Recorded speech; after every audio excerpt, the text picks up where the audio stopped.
warahmatullahi wabarakatuh. Welcome back dengan gue Ronan Handoyo di Ronan Handoyo Files. Kali ini gue nggak akan menceritakan cerita pengalaman yang serem ataupun yang berbau supernatural dan mistis, tapi gue akan ngebahas tentang yang gue posting di Instagram tentang rapot gue semasa gue SD. Rame ya, dan banyak yang komen, banyak yang DM juga. Penasaran apakah itu benar rapot gue? Nih klarifikasi dari gue. Di situ gue caption, kalau gue bisa baca setelah lagu Indonesia Raya. Jujur, saat gue sekolah itu gue lahir 82 ya, gue masuk itu 89 ya 89, tapi di bulan harusnya kan Indonesia itu masuk Juli ya, gue nggak Juli amat, jadi lewat dari bulan Juli karena memang jujur orang tua gue juga dan kakak gue paham kalau gue tuh belum bisa baca, belum bisa nulis gitu loh. Zaman dulu kan TK tuh nggak basic untuk anak masuk SD gitu kan, yang penting udah masuk aja. Kalau nggak salah gue masuk tuh sekitar mau Desember deh, jadi ya hampir 8 tahun ya. Hampir 8 tahun lah, 7 tahun lebih berapa bulan gitu kan. Gue selama ini tinggal di Apelo. Jangan ngajak ngobrol, ntar dulu masak aja sana. Sorry ada yang lewat. Jadi waktu itu gue masih tinggal di Jakarta bareng almarhum mbah, ibu, kakak almarhum mbah ya di Jakarta yang merawat bayi Ambar. Gue tinggal di daerah Jakarta Selatan, tepatnya Setiabudi.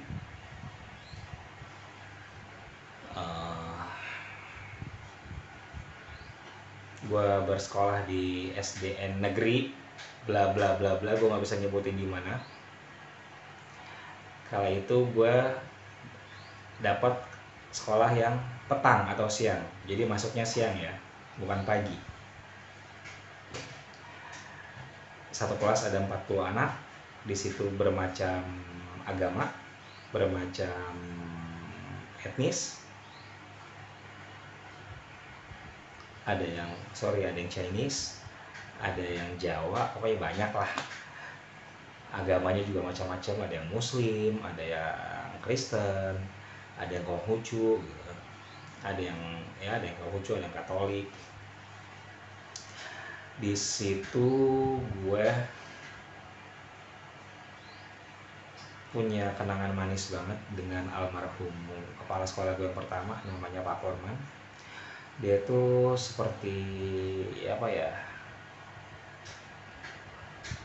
orangnya orang Batak, tinggi gede. Satu hal yang selalu gue ingat dari beliau adalah ketika beliau mengajar anak-anak di kelas 1, pengen nangis gue. Ketika beliau masuk dan mengajar di kelas 1, beliau tuh selalu bawa permen untuk siswa-siswanya. Ataupun makanan ringan gitu kan, bisa donat, bakpao, ataupun makanan jajanan pasar gitu kan. Tapi yang sering sih permen sama coklat. Ketika masuk kelas, pengen nangis gue. Jadi inget Pak Korban. Ketika masuk kelas, dia selalu menghibur anak-anaknya dulu dengan selamat siang, apa kabar, baik semua, sehat semua, ayo duduk yang tertib, yang rapi gitu kan. Yang nggak rapi, yang nggak tertib, nggak bakal kasih hadiah. Pelajaran pertama yang beliau beri adalah menggambar lidi. 1 lidi, 2 lidi, 3 lidi, 4 lidi, sampai 10 lidi. Itu yang gue ingat. Ketika almarhum Pak Korman ini setiap membawa buah tangan, makanan, permen, ataupun minuman, pasti ada salah satu temen gue yang gue tulis di Instagram, namanya Mardia. Orangnya tuh paling cewek tapi putih bersih, rambutnya agak bule, cuma dia asli Betawi ya, tapi kayaknya sih keturunan deh. Namanya Mardia, badannya memang agak besar, tambun gitu.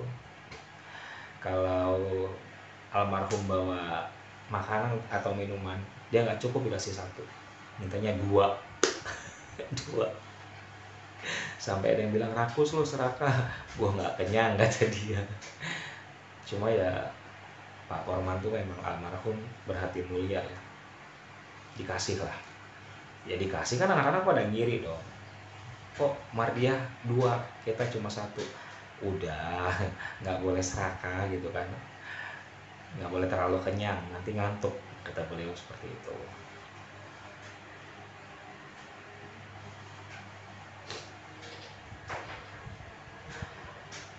Uh, 3 bulan berlalu, Pak Korman nggak pernah masuk. Ngapain sih? 3 bulan berlalu, Pak Korman nggak pernah masuk. Digantilah oleh guru lain, namanya, gue inisial aja ya, Ibu T. Orangnya putih, pakai jilbab, asli Bandung. Baik, baik ya awalnya gitu, kelihatannya baik. Tapi Ibu T ini juga ajan Isa. Baru bentar ya. Oke lanjut, ajan Isanya sudah selesai. Jadi sekitar 3 bulan, pas mau mendekati THB, dulu kan catur bulan ya, ada guru baru inisialnya Bu T. Gue tanya, Bu, kok Pak Korman nggak ngajar lagi gitu kan? Kalau sekarang Pak Korman udah nggak ngajar, jadi beliau diangkat menjadi kepala sekolah. Nah dulu kan memang gue paling rajin ya, suka menyiapkan ATK, alat-alat tulis kebutuhan kelas. Waktu itu masih zaman kapur tulis, dan nggak pakai whiteboard dulu ya, masih blackboard gitu kan.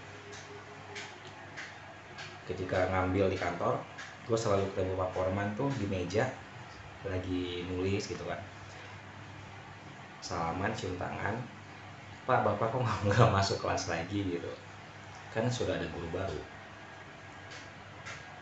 Beberapa minggu berselang, ketika gue ngambil kapur, gue sudah gak ngeliat beliau lagi.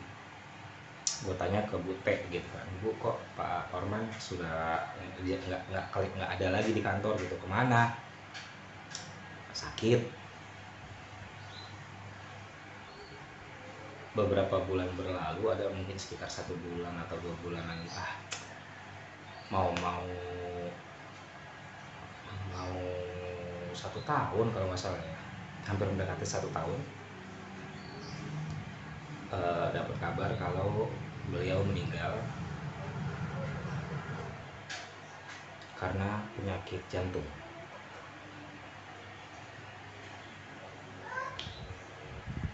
Beliau meninggal karena penyakit jantung, yang pada akhirnya digantilah oleh Bu T yang menjadi kepala sekolah. Gue juga bercerita di situ kalau gue punya teman namanya Iwan. Ada 2 Iwan, ada Iwan Darmawan, ada Iwan Setiawan, ada Ningsih, Magdalena, ada Repsi, ada Isa, ada Jessica, ada Anita, ada Ernawati, ada Ratnawati, ada Giman, ada Abi, siapa lagi, yang belakang tuh, pojok sebelah kanan belakang gue. Ya jadi itu yang gue ingat ya teman-teman gue. Cuma yang paling berkesan itu Repsi. Jadi ketika itu musim hujan, Repsi ini anak keturunan Chinese, putih bersih, tinggi, dia paling tinggi dia di kelas. Anaknya nggak pintar-pintar amat, agak cadel, kulitnya bersih kuning. Ketika musim hujan mungkin dia udah kebelet kali ya, mau beol gitu kan. Dia BAB di celana. Gue inget banget sekelas tuh bauanan semua. Akhirnya dengan polosnya gue ciumin satu-satu teman-teman gue, nggak tahu berarti direpsi. Dia gini, nangis kan. Pas nangis gue, kata dia, gue bilang lah ke ibu gitu kan, Bu, repsi yang berak di celana gitu. Yaudah anterin pulang. Hujan Bu. Ya kita hujan-hujanan pulang ke rumah repsi sambil hujan-hujanan. Namanya anak SD ya, umur 7-8 tahunan gitu kan, seneng dong hujan-hujanan. Kembali ke sekolah, si repsi pakai payung, gue tetap kebasahan. Saat itu memang gue belum bisa baca, belum bisa menulis. Nulis nama gue sendiri aja gue nggak bisa gitu kan. Jadi ketika itu gue, untuk menutupi kebodohan gue, saat itu kan orang tuh masih pos kota kan ada lembergarnya ya. Dulu lembergar tuh tebel, ada sekitar 10 halaman. Sekarang cuma 1 atau 2. Ada doyok, ada oncom, ada lupa gue yang otoy, ada si otoy gitu kan.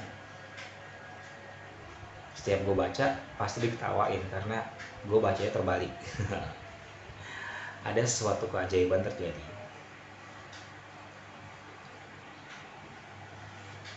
Ketika gue nggak naik kelas, rapot gue jelek.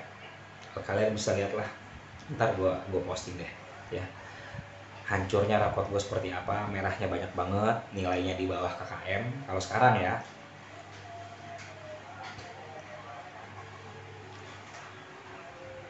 Jadi nilai gue benar-benar hancur.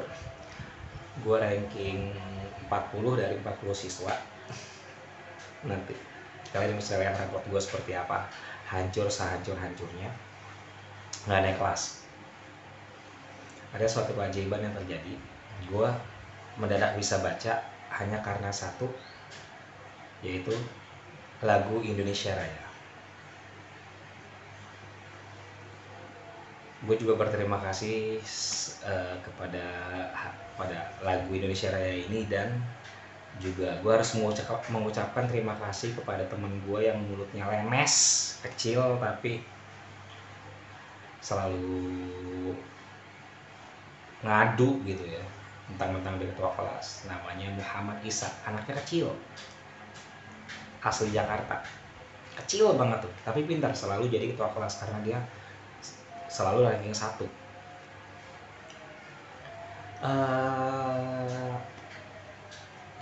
Malam minggu,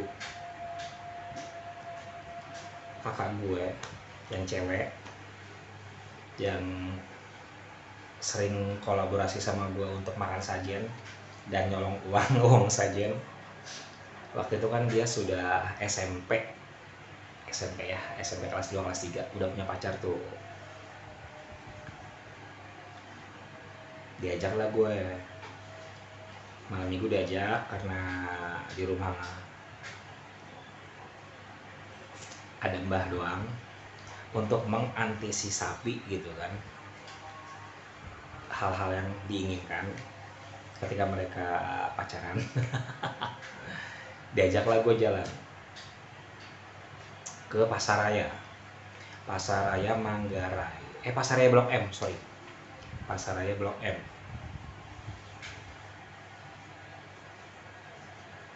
Pada hari Seninnya, gue cerita ke Isa, gue dibeliin ini dong, permen ini, coklat ini, sama pacarnya kakak gue. Jebret, masuk ibu teh. Setelah berdoa, ngomong nih si Isa, Bu, si Runan Bu diajak kakaknya jalan-jalan sama pacarnya katanya, bukan masih kecil, nggak boleh ngomong pacaran ya.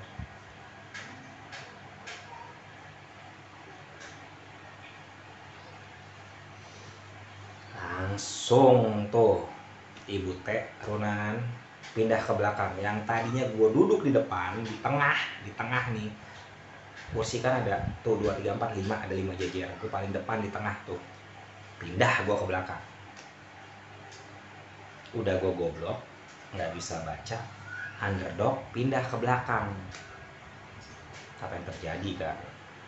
Di situ gue kesel gue sama si Isa. Pindah gue, tadinya gue duduk sama si Isa di depan, pindah gue di belakang. Si Isa duduk sendirian. Ketika pelajaran bahasa Indonesia saat menyanyikan lagu, ketika ada yaitu pelajaran menyanyikan lagu Indonesia Raya, anak pertama yang disuruh baca siapa? Gue yang disuruh baca pertama. Ketika itu gue ya was-was lah, dak dak, tapi nggak tahu saat saat Bute ini baca ayo gitu kan, sambil setengah marah. Nggak tahu, something miracle gitu kan, ada keajaiban, tiba-tiba gue bisa baca Indonesia Raya, Indonesia tanah airku, sampai guru gue bengong sampai habis gitu kan. Yang tadinya gue nggak ngerti A sampai Z, gue nggak bisa baca, gue nggak bisa nulis nama gue sendiri, bahkan angka pun gue nggak tahu, nilai selalu 0. Di situ gue langsung bisa mengenal huruf A sampai Z, dan gue bisa nulis nama gue sendiri. Sampai gue bingung, coba deh ini huruf apa? Ibu. Huruf apa? N. Huruf apa? T. Huruf apa? Z. Dan untuk pertama kalinya gue bisa nulis nama gue sendiri di buku tulis gue. Cuma ada suatu kejadian hal yang tidak mengenakan di diri gue yang selama ini masih gue ingat. Gue memang anak underdog, selalu dianggap stupid gitu kan. Ranking 40 dari 40 anak, selalu dianggap you're not something gitu kan, lo bukan siapa-siapa. Setiap nilai gue selalu dapat 0, di semua pelajaran gue selalu dapat 0. Sayang buku-bukunya udah gue buang-buangin semua, gue nggak tahu. Ketika ada pelajaran menjodohkan, gue ingat banget tuh menjodohkan dua guru yang gue ingat, guru agama sama si ibu ini yang selalu gue ingat. Ketika ada pelajaran, apa lupa gue. Intinya saat itu pelajaran umum ya, gue dapat nilai 10. Gue dituduh, kamu nyontek ya? Ngaku nggak kamu nyontek? Yang pada akhirnya gue bilang, nggak bu, saya nggak nyontek, saya ngerjain sendiri. Bahkan dia yang nyontek sama saya. Yang harusnya gue dapat 10 dibalikin lagi ke 0. Dibalikin lagi ke 0. Di situ gue nangis. Yang tadinya udah dapat ditulis sama dia 10, satunya dicoret jadi 0 karena dituduh gue menyontek. Tapi yang membekas itu adalah ketika pelajaran agama. Menjodohkan lagi, sholat ada berapa waktu, rukun Islam ada berapa, iman ada berapa, rukun Islam yang kesekian bunyinya apa gitu kan. Gue ingat banget waktu itu ada 10 soal, biasa gue dapat nilai 0. Nama gurunya adalah Ibu H. Ibu H orangnya tinggi, hitam, matanya agak sedikit sipit, tinggal gak jauh dari sekolahan. Saat itu gue baru beli buku tulis, tahu nggak lo, buku tulis yang hadiah dari pelembungan yang apa sih, yang kalau kita tiup tuh putih bening gitu loh. Pokoknya pelembungan lah ya, balon-balonan yang pelembungan baunya gak enak banget. Itu kan ada hadiahnya tuh, zaman dulu tuh hadiahnya buku, terus mainan yang kayak orang-orangan soldier gitu kan, yang prajurit-prajuritan. Kalau nggak ada yang dapat bukunya isinya hanya 5 lembar, tipis 5 lembar. Itu harganya kalau nggak salah waktu itu yang gue ingat tuh 50 perak. gue beli itu masih baru ya, cuma 5 lembar lah, berarti kita bisa menggunakan selama 10 halaman karena bolak-balik. Ketika pelajaran agama gue dapat nilai 10, Ibu H ini nanya, saat itu gue ingat banget, yang tadinya gue pindah duduk di belakang, gue dipindahin ke depan pojok sebelah. Kalau kita berdiri begini, tapi dari sebelah kiri, pas banget di dekat guru. Saat pelajaran agama gue ingat banget gue duduk sama Ernawati, orang Aceh apa Riau gitu, pokoknya orang bukan orang Jawa ya, orang Aceh atau Riau gitu ya. Dia pinter juga. Gue duduk di sebelahnya, dia di depan, gue di sebelah kirinya. Jadi dia di sebelah kanan, gue sebelah kiri. Saat pelajaran agama, si Erna nyontek sama gue yang dituduh nyontek sama Ibu H ini. Dipanggil, Nan maju. Sampai dites ulang, nomor 1. Sholat ada berapa? 5 waktu, Bu. B. Rukun Islam ada berapa? Ada 5, Bu. Iman ada berapa? Ada 6, Bu. Bla bla bla bla sampai selesai. Kamu nyontek ya? Ibu nggak percaya.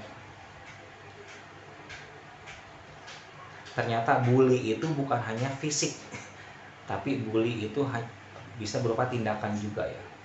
Bully itu bukan hanya menyakiti fisik, memukul, menyiksa, tapi juga bisa juga tindakan.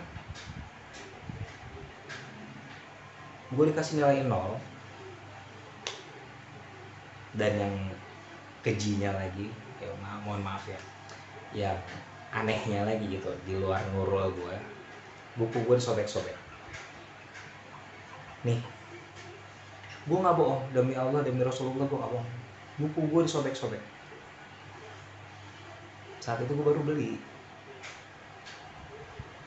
Ketika itu bapak gue kan memang kontraktor ya, lagi di luar daerah. Gue hanya tinggal dengan ibu, kakak, abang, mbah. Mereka lagi sibuk gitu kan, kakak gue sekolah, abang gue juga sekolah, mbah gue dagang, ibu gue bantu dagang. Sobek-sobek buku gue, nangis.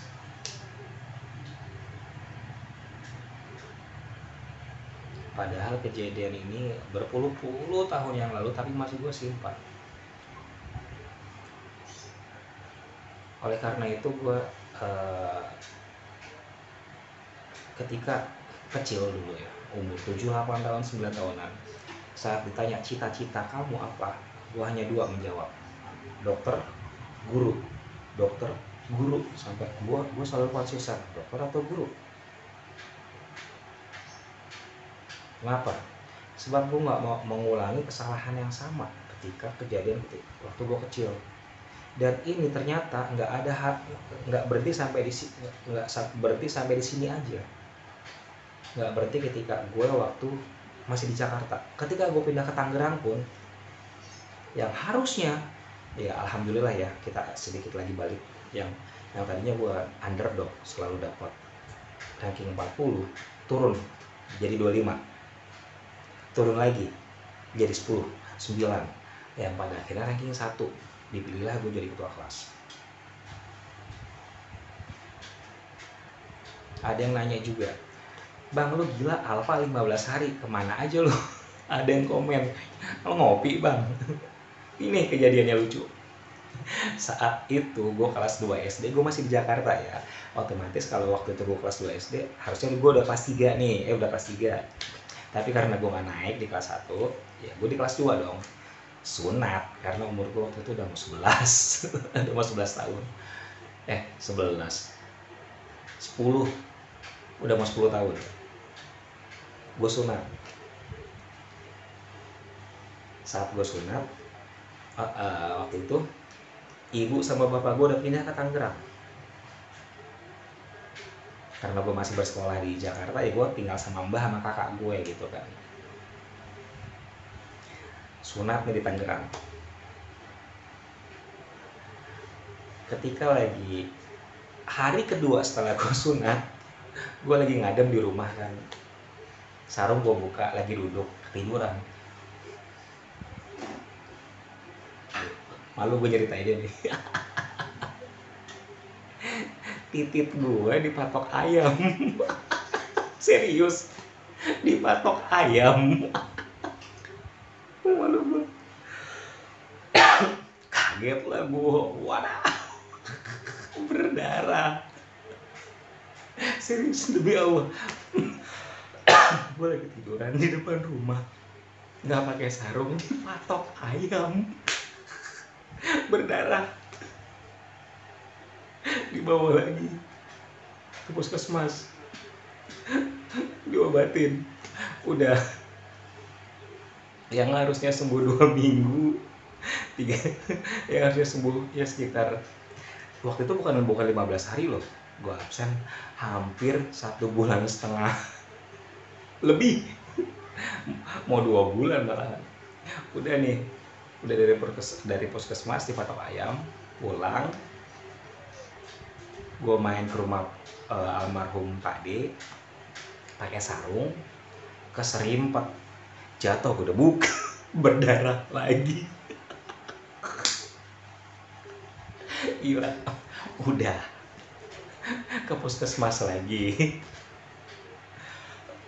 Yang namanya seorang Runan Handoyo tuh anaknya badu, nggak bisa diem, bangornya. Udah keserimpet sarung. Di belakang rumah kan ada kebun yang dulu, yang sekarang jadi jadi ruko yang kosong gitu loh. Kalau kalian nonton videoku yang Fani Ayo Main, itu dulu kebun ada pohon kecapi, pohon jambu. Nah di pohon jambu ini ada ayunan.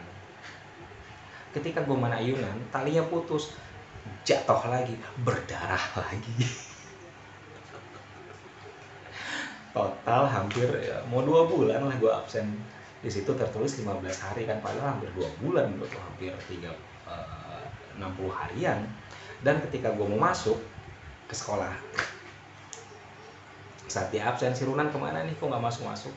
Gue udah di depan pintu, temen gue ngeliat tuh gue di depan pintu, tapi gue malu, gue takut karena ibu T ini galak gitu, lembut tapi galak, tegas. Saat itu gue dicuekin, nggak dipandang sama sekali. Beneran gue nggak dipandang sama sekali. Akhirnya gue masuk, saya masuk bu, saya jangan dikeluarin, saya mau pindah sekolah juga. Kayak seneng gitu, kayak seneng. Ya pindah lah, ngapain sih? Mukanya kayak masih gue ingat mukanya kayak ngapain lo, udah pindah aja gitu. Mau pindah kemana? Ke Tangerang. Akhirnya benar, 1 minggu gue masuk, setelah sunat gue pindah ke Tangerang. Balik lagi ya, sebelum gue pindah nih, buku gue disobek-sobek sama guru agama gue. Gue ingat gue nangis, itu gue nyontek. Disitulah gue selalu menanamkan ke diri gue, kalau gue nanti jadi guru, gue nggak mau ngulangin kesalahan yang sama.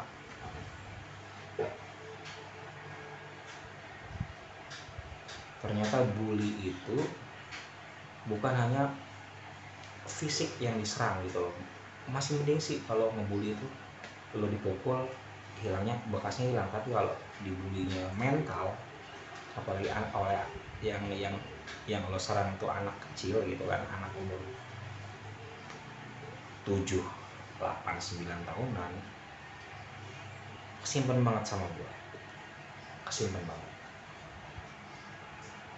Gue pindah sekolah,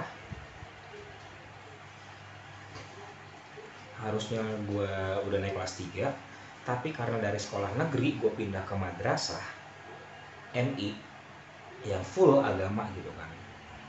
Saat itu gue nggak bisa ngaji sama sekali, karena kalau di Jakarta ngaji itu kita harus ngikutin les privat sama orang kaya, yang 1 harinya tuh setiap ngaji, setiap pertemuan kita harus bayar 500 sampai 1000 rupiah gitu. Gue pindah ke Tangerang, gue nggak bisa ngaji sama sekali, gue nggak ngerti alif-alipan gitu, alif beneran, huruf hijaiyah gue nggak paham. Yang harusnya gue udah naik kelas 3, diturunin lagi gue ke kelas 2. Nggak naik kelas kan, berarti gue 2 tahun tuh nggak naik kelas. Kenapa gue lulus 2002 pas usia gue mau 20 lewat malahan. Ya karena itu di kelas 1 gue gak naik kelas. Saat pindah ke sini gue diturunin lagi, harusnya naik kelas 3 ya di kelas 2. Ketika gue di kelas 4 ada satu kejadian lagi yang gak bakal gue lupain lagi. Kejadian benar-benar kejadian. Saat itu ada seorang guru namanya Pak A, orangnya pendek, tinggi sekitar 145an lah. Dia baru keluar dari pondok pesantren, ngajar di tempat gue, jadi wali kelas akhirnya. Nakal gue belum hilang waktu itu. Kayaknya anak kelas 4 SD wajar lah ya. Ketika berisik, dia datang. Siapa yang berisik kedengaran sampai kantor? Gue. Apa yang guru ini lakukan, si Pak A ini lakukan? Lo tahu kamus bahasa Inggris yang tebalnya segini nih? Nih yang tebalnya segini. Gue digampar pakai kamus itu, sekencang-kencangnya. Gue nggak bohong, sekencang-kencangnya. Sampai telinga gue ngeng gitu kan, dan kepala gue pusing. Sepanjang dia ngajar gue gak konsentrasi karena pusing, dan gue nangis. Gue pulang 1 minggu gue gak sekolah karena gue gak mau ngeliat guru ini gitu.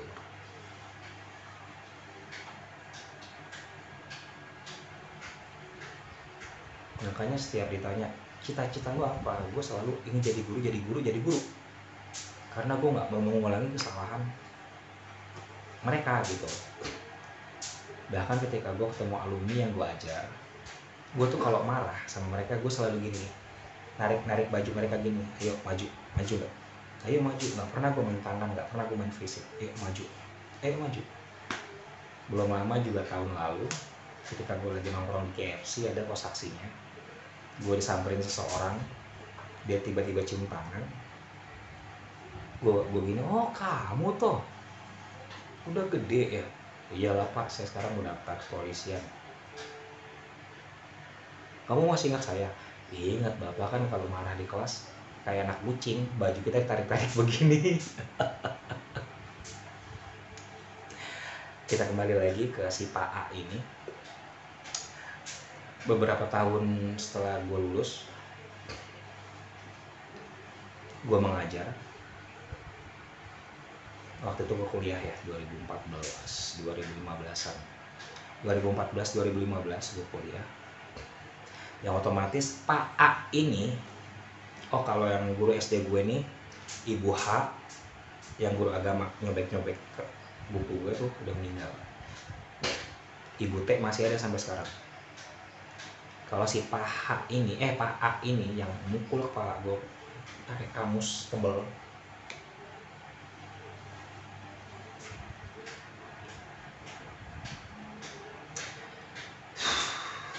Dia ngajar di tempat, ketika itu tempat gue ngajar di SMP, tempat gue ngajar. Gue nggak bisa ngelupain mukanya, dia ngajar agama. Ngeselinnya masih, sombongnya masih, nggak berubah sifatnya, masih seperti itu. Dan dia nggak ingat dengan gue, sama sekali nggak ingat. Setiap dia ada di kantor, gue keluar berpapasan, gue nggak nanya. Puncaknya gue ditegur sama dia, Bapak kenapa setiap ada saya menghindar? Saya punya salah apa memang? Sini Pak, kita duduk bareng. Bapak ingat belasan tahun yang lalu ketika Bapak ngajar SD MI di depan masjid sana,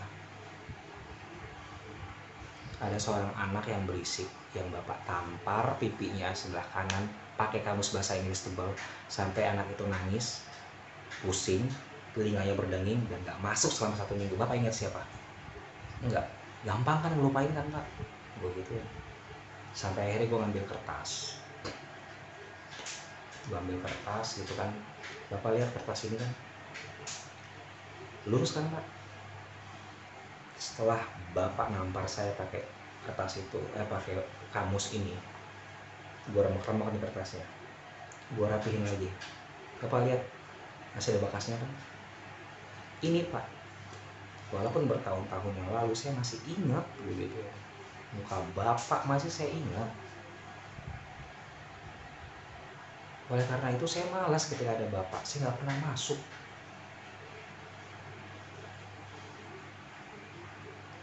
Yang pada akhirnya ini si Pak ini nangis, meluk gue, minta maaf. Kok sampai sejauh ini gitu loh, udah puluhan tahun padahal. Waktu itu umur dia 50 tahunan kali ya, 54-45an mungkin. Gue dipeluk, nangis, minta maaf, bahkan hampir sujud, hampir mau sujud gitu kan. Gue angkat gitu, enggak pak, cukup, udah. Yang penting bapak udah tahu kenapa saya setiap ada bapak di kantor saya keluar, bapak pasan saya nanya, ini pak itu sebabnya, biar bapak tahu. Sekarang pun bapak ngajar masih begitu. Pak, zaman sekarang anak tuh lebih pintar daripada gurunya, gue bilang. Zaman dulu saya masih kecil nggak bisa ngelawan. Kalau sekarang bapak masih kayak gitu, di parkiran bapak bisa dibunuh sama murid sendiri, gue gituin. Banyak loh pak yang curhat ke saya, tapi saya nggak ceritain pengalaman saya dengan bapak, gue bilang. Gue dipeluk, minta maaf, nangis. Nah kan dia bilang, sekarang mau kamu apa? Ini ayo tampar balik saya. Gue bilang nggak ada gunanya, nampar balik pun nggak ada gunanya begitu. Apa itu nyelesain masalah? Bisa ngelupain apa yang saya rasakan?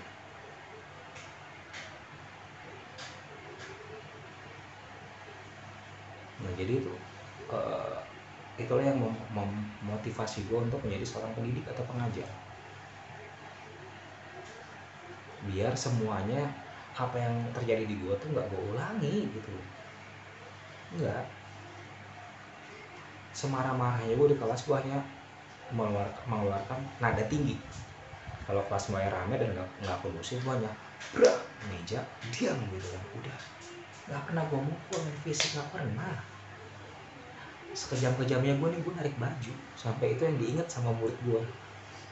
Bapak kan kalau marah kayak lagi ngangkat anak kucing.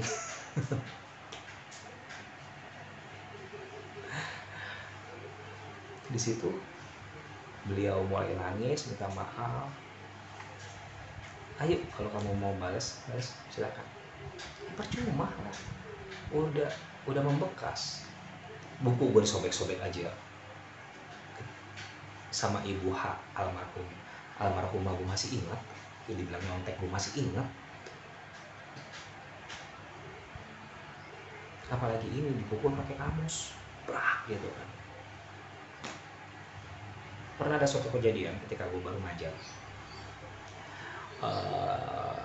Ada juga nih, ada anak pondok pesantren yang kayak KKN gitu ya, kayak KKN lah ke sekolahan gue.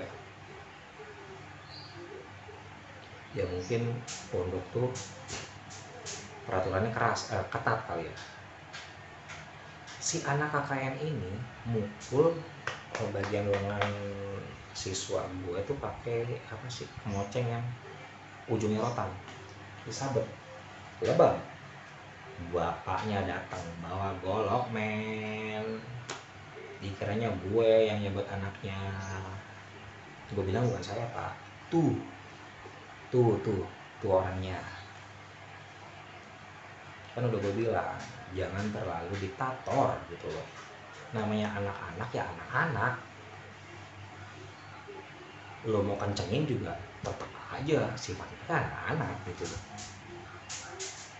Datang bawa golok, serius bawa golok. Jadi itu ya, kalau banyak yang nanya di DM atau di komen, bang lo kok absen itu 15 hari nggak dikeluarin. Gue dikeluarin gara-gara itu sunat. Dipatok ayam, keserimpet sarung, jatuh dari ayunan, Terus apalagi lupa gue, pokoknya banyak lah, hampir 2 bulan gue malahan. Terus kenapa nilai gue merah semua, yaitu gue belum bisa baca, belum bisa nulis. Gue bisa baca dan menulis demi Allah demi Rasulullah saat ada pelajaran bahasa Indonesia ketika tentang menyanyikan lagu Indonesia Raya. Makanya kalau lagi denger lagu Indonesia Raya gue exciting banget. Lihat baju gue, wow.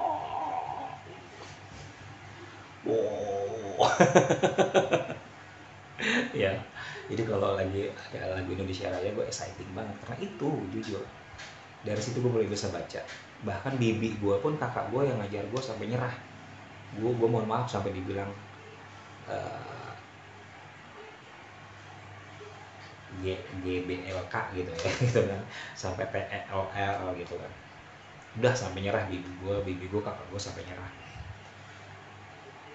Bahkan ketika gue naik kelas 2, ada salah satu guru orang Batak namanya Ibu M Marpaung gitu kan. Ibu M Marpaung, Pak, gue ingat banget nih, orang galak banget gitu kan. Gue di underdog lagi gitu kan. Ada suatu hal yang omongan yang gak enak banget saya, yang gue inget bener sampai sekarang. Wah gila pokoknya. Selain omongan, gue juga satu hal, dilempar sepatu sama dia. Nggak tahu, gue lupa karena marahnya karena apa. Gue dilempar sepatu, asli dilempar sepatu yang tipis tuh, yang hitam gitu, lempar sepatu gue. Makanya banyak yang bilang, jadi lo kenapa jadi guru ya, karena apa ya, omongan tuh doa ternyata ya. Ketika ditanya cita-cita lo jadi apa, nanti dokter, guru, dokter, guru, dokter, guru. Gue selalu dari kecil gitu, nggak pernah berubah. Pernah sih satu naik dikit jadi presiden tapi ya namanya juga anak-anak ya. Jadi tuh bagi kalian yang sudah DM dan penasaran, bang rapot lo kok jelek, terus kenapa nggak naik kelas, kenapa absennya sampai 15 hari, itu jawabannya ya buat kalian yang penasaran. Jadi pada video kali ini nggak ada mistis-mistisnya sama sekali, tapi miracle dan keajaiban. Dan bagi gue, bully itu bukan hanya sekedar fisik, tapi omongan dan tindakan tingkah laku pun juga termasuk bully ya, yang gak bakal bisa lo lupain seumur hidup. Bully itu ibaratnya tadi yang gue praktekin ke guru gue, si bapak A ini, kertas gue remek-remek, gue lurusin lagi, masih ada bekas-bekasnya, gak bakal bisa dilupa. Makanya kalau orang yang laku tindakan bully itu, lo mikir dulu deh, kenapa orang yang dibully bisa bunuh diri, bisa nggak kuat mentalnya, karena itu. Mendingan lo ditusuk mati, masalah. Mendingan lo dipukul, ada lukanya, sembuh, udah. Tapi kalau bully dengan verbal dan non verbal,